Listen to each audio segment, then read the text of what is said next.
এগুলো হচ্ছে ভাগ্য, ভাগ্য বুঝছেন, ভাগ্য থাকলে কেউ ফিরাইতে পারে না। 55 টাকা দিয়ে একটা লটারি কিনছি, 55, মাত্র 55 টাকা দিয়া, যেটার প্রথম পুরস্কার হচ্ছে 7 কোটি টাকা। এই লটারি যে আমার কপালে লাগিয়ে যাইব আমি কোনোভাবেই ভাবতে পারি নাই। ঠিক আছে, আমি তো এত খুশি, এত খুশি, যেটা বইলে শেষ দেওয়া যাব না। তো মনে করেন লটারি তো মনে করেন আমার টিকিট মিল্লা গেছে, মিল্লা যাওয়ার পর এখন মনে করেন আমার রুমের লোকজন আছে, তাকর লই তো আমার যাইতে হয়, তাকর লইয়া সবসময় চলি।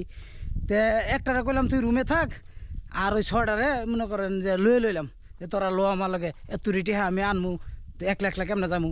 তো গেছি, টিয়া টুয়া সব মনে করেন সব বাস টিকিট মিকিট মিলছে, প্রথম পুরস্কার আমি পাইছি। তো মনে করেন যে টিয়াটি আমার মনে করেন বস্তাত ভরতাছি।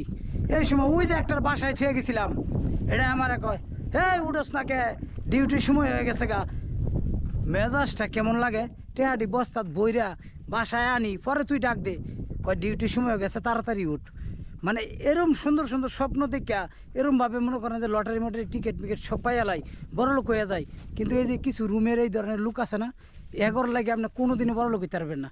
এরা তো আপনার পিছে এরমভাবে লাগিয়ে থাকবো, এরা আপনার স্বপ্নেও বড় লোক হইতে দিব না।